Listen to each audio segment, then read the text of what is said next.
In the headlines, vigilante group arrests 6 suspected kidnappers, rescue 7 victims in Nasarawa. Residents in Kano recounts losses post-2023 election violence. Worshippers trapped as truck rams into Suleja mosques. And on the international scene, Ethiopian authorities impose restrictions on nightlife over protest. Hello and welcome to Trust TV News Updates. I am Sumaya Abubakar.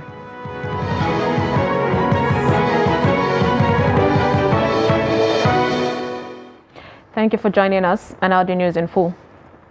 Members of the Vigilante Group of Nigeria, Nasarawa Igon Command, on Monday evening apprehended 6 suspected kidnappers who have been terrorizing and tormenting the residents of the state in their hideout.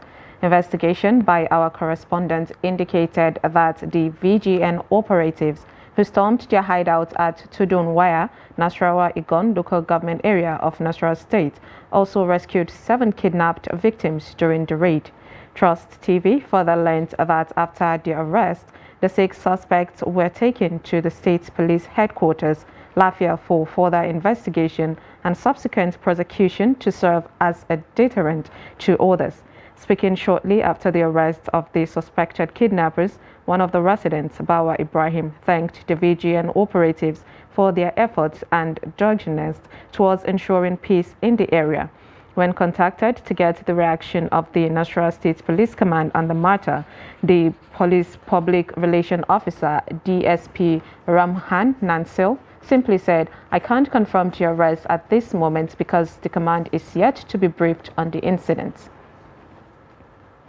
Meanwhile, in politics, the All Progressive Congress has opposed Northern senators vying for the Senate presidency. It insisted that any Northerner angling for the leadership of the Senate had to respect, no respect for the party's constitution. Party chieftains in the South and Southeast had called for the zoning of the Senate presidency to their regions in the spirit of fairness and to give other geopolitical regions a sense of belonging in view of the Muslim presidential ticket adopted by the party. So far, no fewer than 8 senators had indicated any interest in the race. They include Senators Jibrin Barrow, Kano Central, Sani Musa, Niger East, Orji Kalu, Abia North, and Godswill Akpabio, Akwa Ibom Northwest. Others are Senators Osita Izunaso, Imo West, Peter Ndubweze, Imo North, Abdulaziz Yari, Zamfara West, and Ahmed Lawan, Yobe North, amongst others. Lukman, a member APC National Working Committee, called on Yari, Barrow, and other northern senators to step down from the race for the office of Senate President. The APC chieftain made the appeal in a statement issued in Abuja titled "Cash and Carry Contest for Leadership of 10th National Assembly." The federal government has challenged the presidential candidate of the Labour Party, Peter Obi, to clarify his position on a leaked audio of the conversation he allegedly had with the founder of Living Faith Church Worldwide, Bishop David Oyedepo. Addressing the media in London, the Minister of Information and Culture, Lai Mohammed, said Obi should clarify what he meant by saying the leaked conversation was a fake doctored audio call. Lai Mohammed said the leaked audio had corroborated the position that Obi's electioneering campaign was based on religion and ethnicity. He said this was the first time in the history of Nigeria's election that a politician would come out openly to campaign on grounds of religion and ethnicity. The audio clip, as released by an online newspaper, was an alleged conversation between Obi and the founder of Living Faith Church Worldwide, Bishop David Oyedepo. Speaking on his mission to London, the minister said it was to defend the legitimacy of the just concluded general elections and to correct the imbalance in the skewed narrative which had pervaded the air on the polls.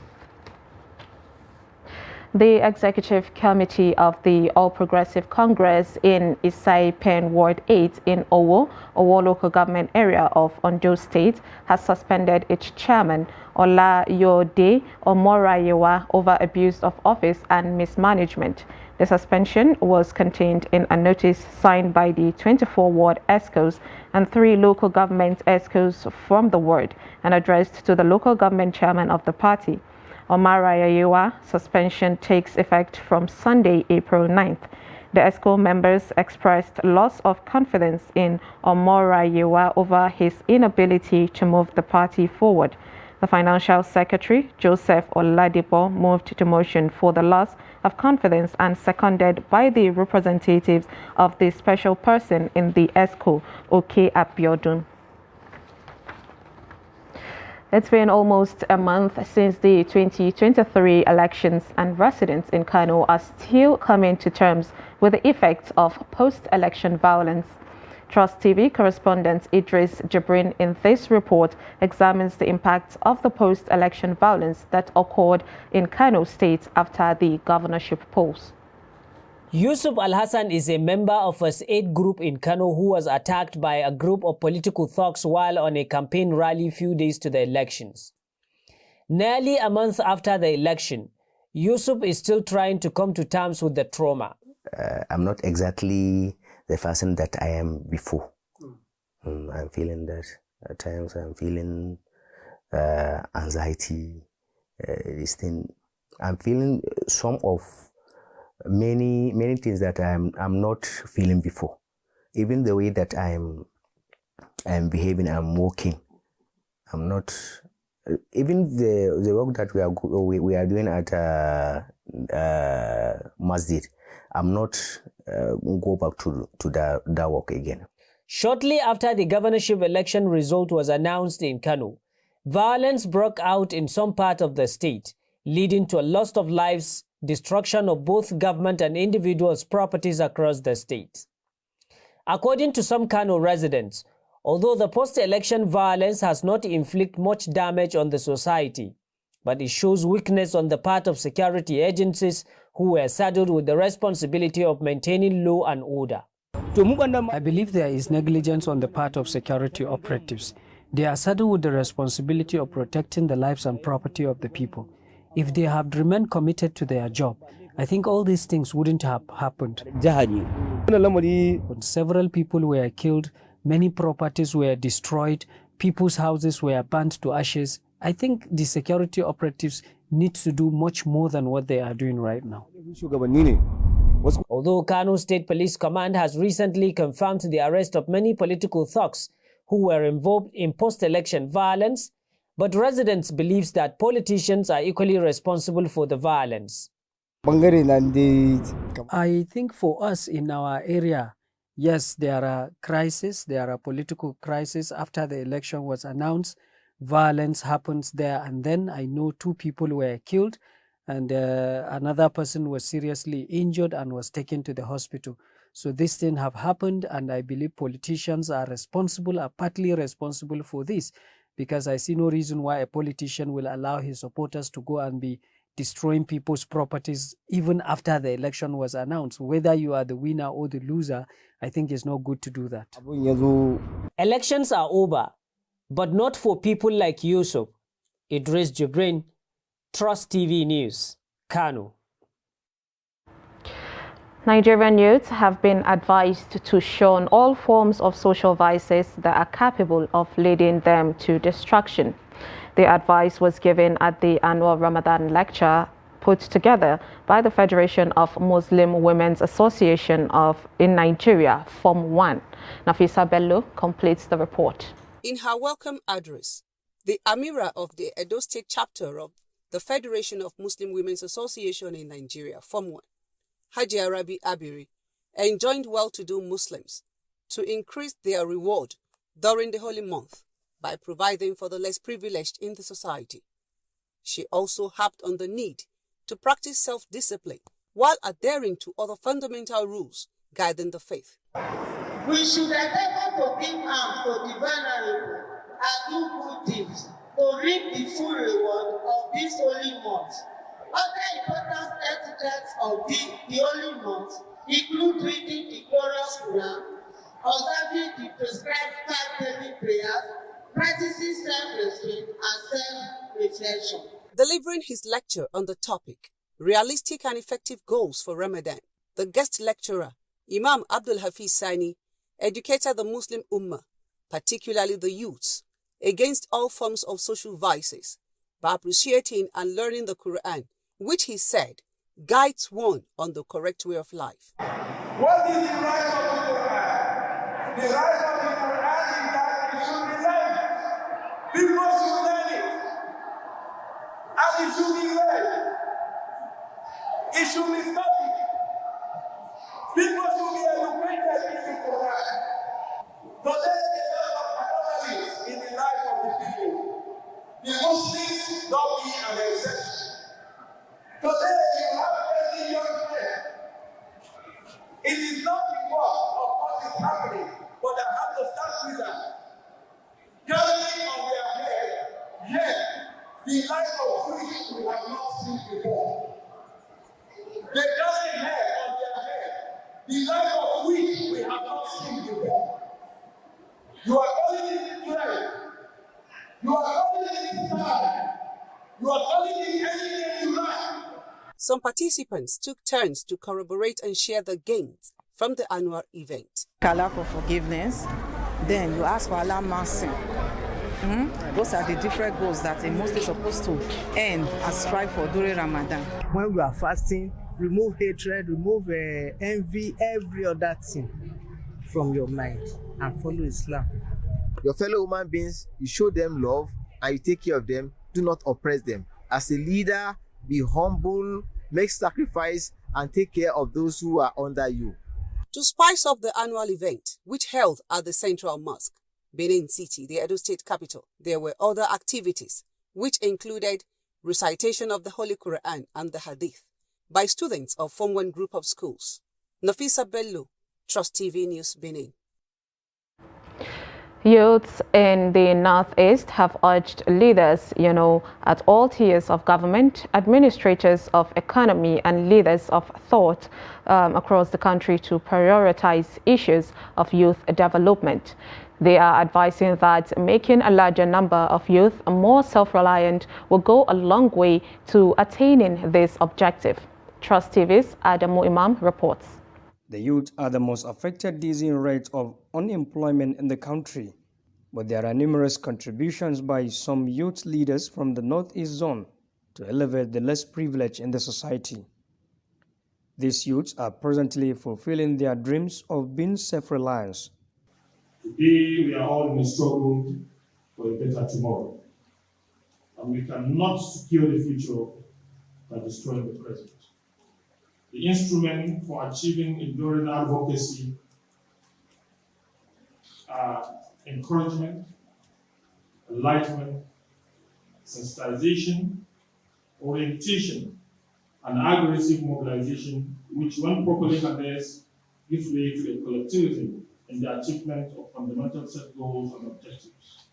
The role of this instrument of advocacy cannot be overemphasized. The youths therefore urge leaders to emulate those that have impacted positively on the lives of youth. You will see a rapid, and I repeat, a rapid both physical and human development in China skills. You will assure me that if somebody that believes in developing the capacity and the food structure, let me use this word, of the people he lives within. However, the youth are quick to acknowledge that challenges of leadership are enormous and hope to witness changes that will impact positively on communities in the Northeast. Adami Imam, Trust TV News, Bauchi. A trailer loaded with powdered milk rammed into a mosque at Suleja, Niger State on Tuesday, leaving at least 3 persons trapped. The accident occurred around 6 a.m. when many people had left the mosque after morning prayers. According to eyewitnesses, the trailer fell on the back section of the mosque where women and children pray. However, 3 people, including a child, were trapped in the ruins and subsequently sustained injuries. When our reporters, of course, visited the scene, sympathizers were seen around the fallen vehicle, which blocked part of the ever-busy Biba Road close to the popular Babangida market. The trailer reportedly fell down while trying to negotiate a narrow part of the road blocked by a heap of sand, being used for construction of new shops. A resident, Baba Mayungwa, who spoke to our reporters, said that 3 people had been taken to Suleja General Hospital for treatment. He said the accident happened after Subhi, early morning prayer, and 3 people had been taken away to the hospital, including a child. The Federal Road Safety Corps Osun Command has said that 14 passengers escaped death in an accident that occurred on Gbongan-Ibadan Expressway. The sector commander, Henry Benamese, said this in a statement issued by the command spokesperson, Agnes Ogungbemi, in Osogbo. Benamese said that the incident occurred at the Orile Owu Junction AP filling station, 2 kilometers, to Sasa Bridge at about 9:31 p.m. on Monday evening. He said that a private Hyundai Jeep with registration number LND 108GL had a head-on collision with another vehicle, an ash-colored Toyota Sequoia with registration number ABC 403HP. The accident occurred due to speeding, leading to the loss of control by one of the vehicles. Also, 14 persons were involved without any casualty. According to him, the Corps has been able to clear all gridlock within the scene of the accident to avoid any form of inconvenience. You're watching News Update on Trust TV. Coming up, we'll take a look at how blood of slaughtered animals are used for making a living. Details on this and more after the break. Stay with us.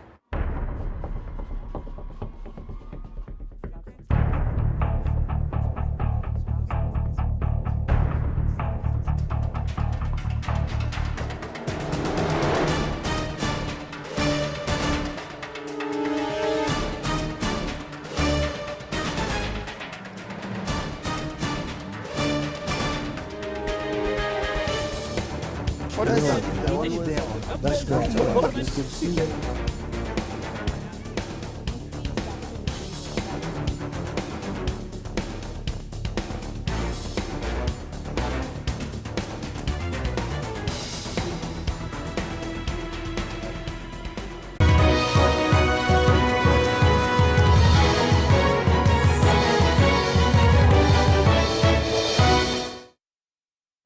Welcome back. If you're just joining us, this is Trust TV News Update, and here is a recap of our top stories.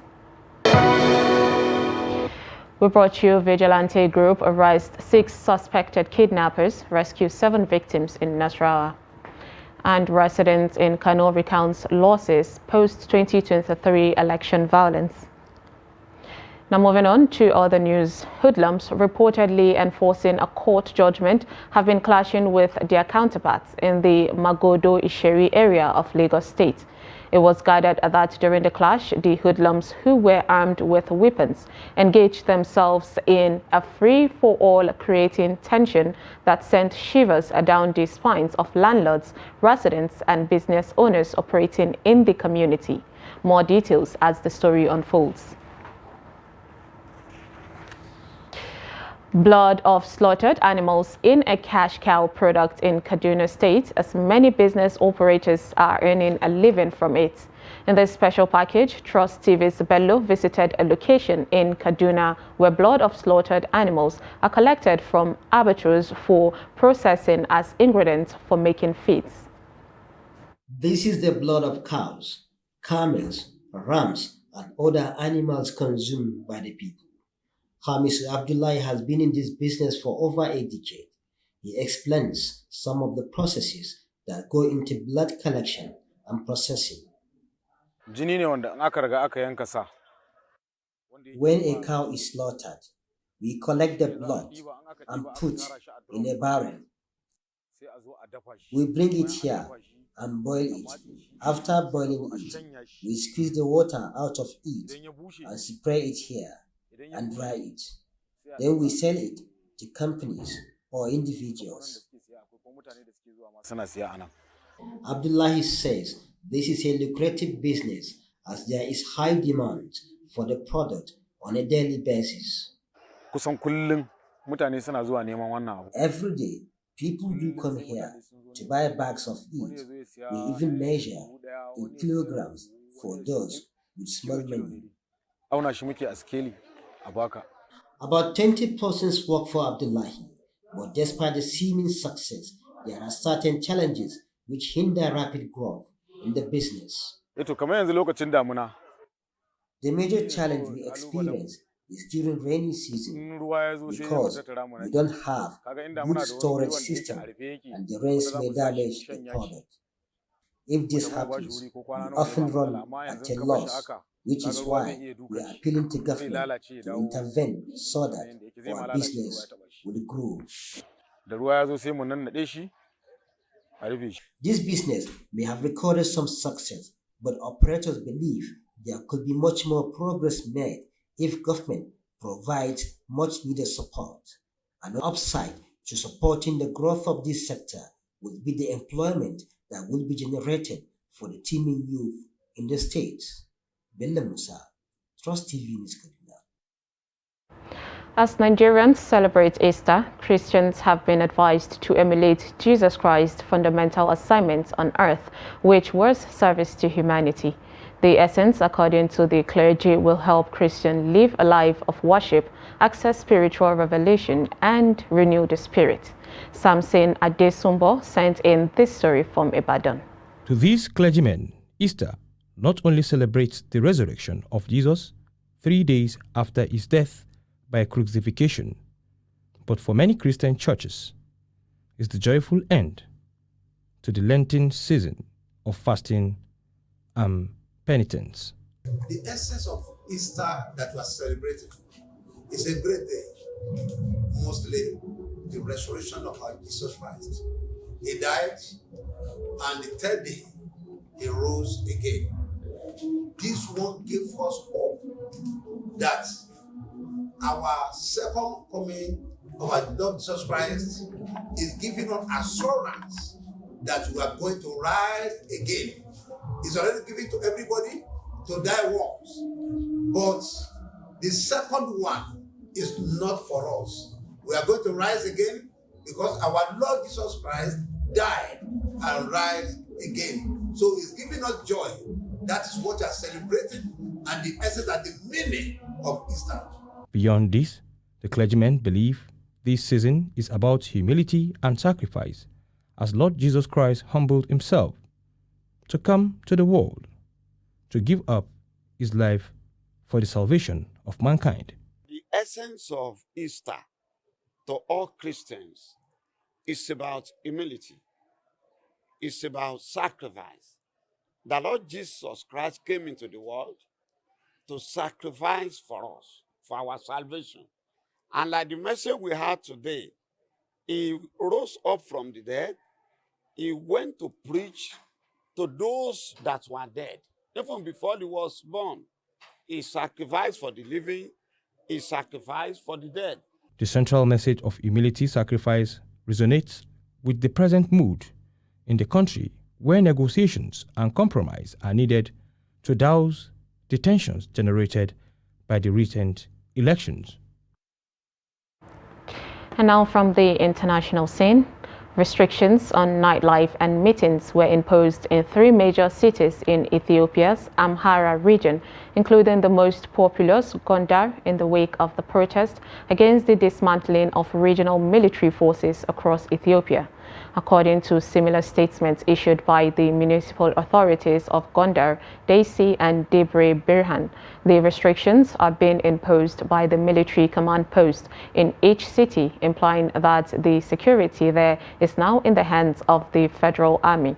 Prime Minister Abiy Ahmed's federal government recently announced that it had begun the process of reassigning members of the military forces that have been gradually built up over the past 15 years by some regional states to the federal army or the police, called Special Forces in Ethiopia. These unconstitutional military units were tolerated until now.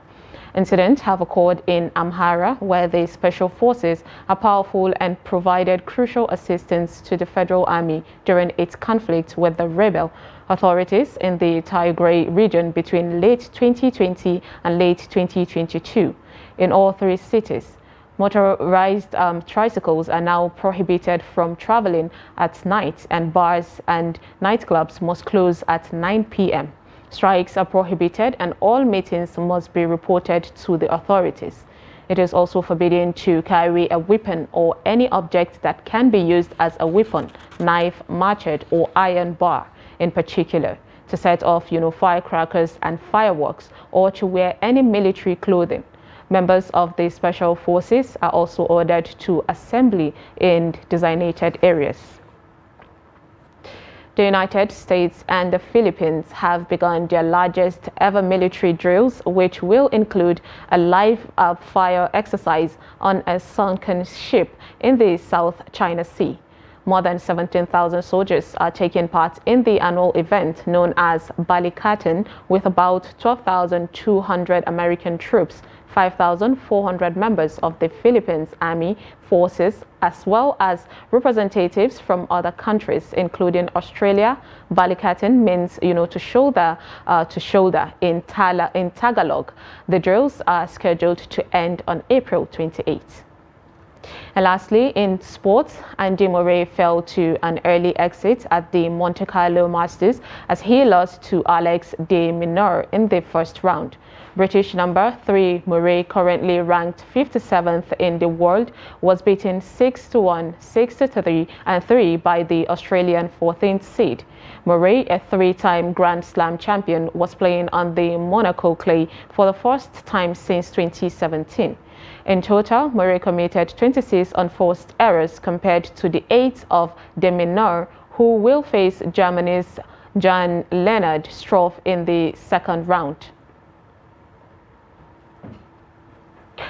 And with that, we've come to the end of Trust TV News Update. Do not forget to follow us across all our social media platforms. I am Sumaya Abubakar. Thanks for watching.